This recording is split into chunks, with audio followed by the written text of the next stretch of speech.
ክቡራትና ክቡራን ተመልካቾች እዚሁ ርዕሰ ጉዳይ ላይ ቆይታ እናደርጋለን። እንደሚታወቀው እንግዲህ የአንድ ከተማ ዓለም አቀፋዊነትን ከሚመሰክሩ ጉዳዮች መካከል የሆቴልና ተያያዥ አገልግሎት መስጫ ተቋማት ዘመናዊነትና ዓለም አቀፍ መስፈርትን ያሟላ መሆን ዋነኛው ጉዳይ ነው። ከዚህ አኳያ በሆቴል ኢንዱስትሪው ያሉ ውስንነቶችና ተስፋዎች ምን ይሆኑ በሚል ደግሞ እንግዳ ጋብዘን ይህንኑ የአጀንዳ ጉዳያችንን ቆይታ እናደርግበታለን። እንግዳችን ብሌን መላኩ ናቸው። የአዲስ አበባ ሆቴል ባለንብረቶች ማህበር ምክትል ፕሬዝዳንትም ናቸው። እንግዳችን ወደ ስቱዲዮአችን እንኳን በደህና መጡ። ስለጋበዛችሁኝ በጣም አመሰግናለሁ። እናመሰግናለን። እንግዲህ የአፍሪካ ህብረት ጉባኤ እየደረሰ ይገኛል 39ኛው። ይህንን ተከትሎ ደግሞ ቀደም ሲል እንዳነሳ ነው የአንድ ከተማ ምርጥ ወይም ጥሩ መስፈርት ከሚባሉት ጉዳዮች መካከል አንዱ የሆቴልና ተያያዥ የመዝናኛ ወይም ህዝባዊ ስፍራዎች ጥሩነት ወይም ደግሞ ብቁነት ነውና አዲስ አበባ ላይ ደግሞ ውስንነት እንዲሁም ተስፋ የሚባለው በሆቴል ኢንዱስትሪው ዘርፍ ምንድነው? እንግዲህ ሆቴልን ስናየው ብቻውን ልናየው አንችልም አይደለ? አሁን አንተ እንዳልከው ሆቴል ተያያዥ አገልግሎት ሰጪዎች እንግዳ ከተማ ውስጥ ሲገባ ለምሳሌ አንተ አዲስ አበባ ብለህ ስታርፍ ከአውሮፕላን ስትወርድ ሰላም የሚል ሰው አለ። ከዛ ጀምሮ ያለው ዝግጁነት ተጧጥፏል። ያ ማለት አሁንም መስተዳደሩም ቢሆን አዲስ አበባ ቱሪዝም ኮሚሽንም ቢሆን እነዚህ ከአገልግሎት መስጠት ጋር የተያያዙ ተቋማቶችን በሙሉ እያቀናጀ ተዋህዶ እንዲሰሩ እያደረገ ከመቼውም ጊዜ የበለጠ ይሄ ጉባኤ ለዚህ ከተማ አዲስ አይደለም። 39ኛ እኔ ራሴ ለ12 አመት ያህል ወደዚህ ከተማ ሲያቃቃለሁ። በብዙ የሚጠበቅ በብዙ መዘጋጀት ከሌሎቹ ጉባኤዎች ከዚህ የዚህ አመት ብዙ ስብሰባዎች አስተናግደናል። የአፍሪካ ህብረት ግን ሆቴል ኢንዱስትሪ ውስጥ ያለ ሰው ሁሉ የሚጠብቀው የሚዘጋጅ አመታዊ እውነት ደግሞ ኤክስፒሪየንስ ያለን ከዚህ በፊት ስላስተናገድን ማለት ነው። የዘንድሮን እንግዲህ በበለጠ ተዘጋጅተናል ብዬ አስባለሁ።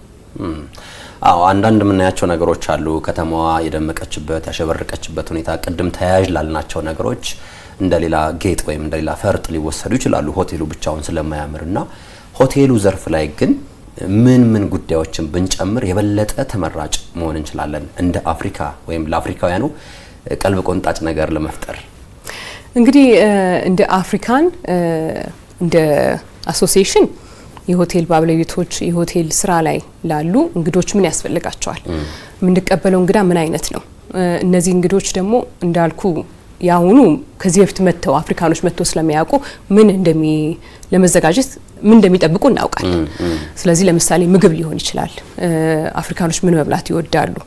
አሁን እኛ ኢትዮጵያ የሆነ ሌላ ሀገር ሄደን እንጀራ ይወዳሉ ብሎ እንጀራ እንደሚዘጋጀው የነሱን ምግብ ከማዘጋጀት አንስቶ ከሴኩሪቲ ዙሪያችን ያለውን ከፖሊስ ጋር አብሮ ከጸጥታ አካላቶች ጋር መስራት ኮሪደር ልማቱ ዘንድሮ ካለፈውም የበለጠ በፊት እንግዲህ በውበትም በአይናቸው አይቶት ሊሆን ይችላል። ዘንድሮ ደግሞ የበለጠ ኤክስፒሪየንስ ማለት ዙሪያው ያሉት ሬስቶራንቶች ማድረግ የምትችለው ነገር ዘንድሮ ሙሉ ለሙሉ ማድረግ ትችላል፣ ኤክስፒሪየንስ ማድረግ ትችላል። ስለዚህ እነዚህ እንግዶች ያለፈው አመት በትንሹ አይተውት ሊሆን ይችላል፣ ምልክት ነገር አይተዋል፣ በአይናቸው አይተውታል። አሁን ግን በደንብ ኤክስፒሪየንስ ማድረግ ይችላሉ። ከዚህ ከሆቴሎች አንፃር ከጥራት ቁጥጥር ማለትም ምን ያህል አልጋ አለ፣ ያ አልጋ ዝግጁ ነው፣ ምን ያህል ሰው ይመጣል ሚለውን ከባለድርሻ አካላት ጋር ለምሳሌ ከቱሪዝም ጋር ሁሉም ከሚገባው እንትኖች እየተቀናጁና እየተነጋገሩ ምን ያህል አልጋ አለን፣ ተዘጋጅተናል ወይ፣ ሜንቴናንስ ተደርጓል ወይ፣ ዝግጁ ነን ወይ ሚለውን በደንብ ኮሚኒኬት እያደረግን እየተሰራ ነው ያለው። አንዳንዴ በእንደዚህ አይነት ሁኔታዎች እኛም የመንቀሳቀስ አጋጣሚዎችን እናገኛለን። ከራሱ ከአፍሪካ ህብረት መሰብሰቢያ አዳራሽ ግቢ ባሻገር በሆቴሎች አካባቢ የምናያቸው ነገሮች አንዳንዶቹ ፈጽሞ ከኢትዮጵያ ካልቸር ምንም ንቅንቅ ማይሉ ናቸው። ያው እሱ ነገሩ ተጠልቶ ሳይሆን አፍሪካውያኑም አፍሪካነታቸውን እንዲያዩ እንዲሰማቸው የሚያደርግ ነገር መፍጠር ይገባል ብለን በጥቂቱ እናምናለን። አንዳንዱ ደግሞ በጣም ይወጣል ኢትዮጵያዊ ተቹን ወይም ይሄ ነክ ነገሩን እናጠዋለን እና ከእንደዚህ አይነት ከለርፉል ነገሮች አንፃር ምን ሪኮመንድ ታደርጋላችሁ? እንግዲህ ሁሉም ከተማ ስትሄድ ራሱ ከተማው የሚጠራበት ነገር አለ። እኛ አይ ቲንክ እንደ ባለፉት 2 ወይ 3 አመቶች አሁን ደግሞ በተለይ ለምሳሌ ቡና አይደል አሁን ቡና ባህላዊ ቡና በየሆቴሉ ታያለ። በፊት እንደዛ አልነበረም። ትላልቅም ሆቴሎች ብራንድ የሆኑ ሆቴሎች ላይ ታያቸዋለ። አሁን አዲስ አበባ ስትሄድ ያንን ያበሻ ቡና ሞደርን የሆነ ወይም ተለቅ ያሉ ቦታዎችም ታያለ፣ አነስ ያለም ቦታ ታያዋለ። ስለዚህ የከተማው መጠሪያ ሆኗል። እንደዛ ነገሮች ደግሞ እየበዙ መጥተዋል። ያ ከመቀናጀት አብሮ ከመዋሃድ ጋር የመጣ ነው። ከአዲስ አበባ ቱሪዝም ጋር ስንሰራ ምንድነው አዲስ አበባ ምን መታወቅ አለባት አይደለ? እነዚህ ቱሪስት መዳረሻዎች አሁን ብዙ ሆነዋል አዲስ አበባ ውስጥ። እነዛን አገልግሎት ሰጪ የምንላቸው አንድ እንግዳኮ ከአውሮፕላን ወርዶ መጓጓዣ ትራንስፖርቴሽን አለ ማለት ከታክሲ ሹፌር ጋር ሊገናኝ ይችላል። ከዛ በኋላ ደግሞ ሆቴል ሲገባ ከሆቴል ባለሙያዎች ጋር ይገናኛል፣ እኛ የሚመለከተው ማለት ነው። ከዛ በኋላ ግን ነገ ምንድነው ማረገው? ተነስቼ ሬስቶራንት ልሄድ እችላለሁ። ቱሪዝም ገብቷል። ያንን መዳረሻዎችን በደንብ ማወቅ አለብን። ይሄ ደግሞ የቱሪስት አገልግሎት የሚሰጡ አካላት የምንላቸው ከአውሮፕላን ስትወርድ ሰላም ብሎ ኢሚግሬሽን ከሚጠቁም ጀምሮ ተመልስ አውሮፕላን ላይ እስከምትወጣ ብዙ ንክኪዎች አሉ። ለምሳሌ ስጦታ ልትገዛ ሱቬኒር ሾፕ ልትሄድ ትችላለህ። ማሳጅ ልታረግ ስፓ ልትሄድ ትችላለህ።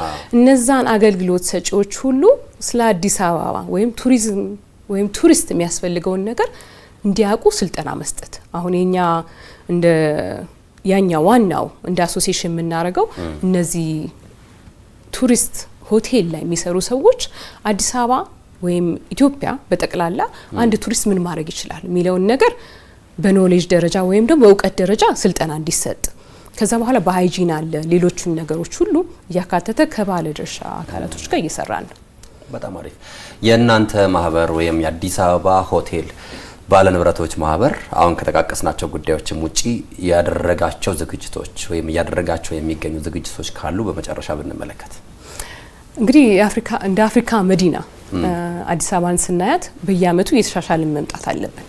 ዘንድሮ በኮሪደር ልማቱ የምናየው ያለፈው አመት የመጡት እንግዶች ዘንድሮ ምን አዲስ ነገር አለ፣ ምን ማየት ይችላሉ፣ ምን ኤክስፒሪየንስ ማድረግ ይችላሉ የሚለውን ተቀናጅተን እነዚህ በሆቴል ደረጃ በሆቴል ኢንዱስትሪ ውስጥ የሚሰራ ባለሙያ በሙሉ ያንን ኮሚኒኬት ማድረግ እንዲችል ማወቅ ለእንግዶች መናገር እንዲችል ያው የሚገድቡን ነገሮች ለምሳሌ እንደ ቋንቋ ሊኖሩ ይችላሉ።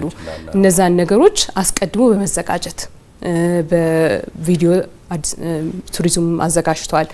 እንግዶች ግን የሚያስፈልጋቸውን ነገር በዘንድሮ ደግሞ በአዲስ የተዘጋጀነውን ነገር ለነሱ ማሳወቅን ላይ ተዘጋጅተናል። የሀገር የህዝብ ግንኙነት ወይም ፒአር እንዲሆን ሁሉም ማለት ነው። ትክክል። በጣም ጥሩ። የስቱዲዮ የአጀንዳ ጉዳይ እንግዳችን ብሌን መላኩ የአዲስ አበባ ሆቴል ባለንብረቶች ማህበር ምክትል ፕሬዝዳንት ናቸው። ስለነበረን ጊዜ ስለ ቆይታው በተመልካቾች ስም ከልብ አመሰግናለሁ። እኔም አመሰግናለሁ።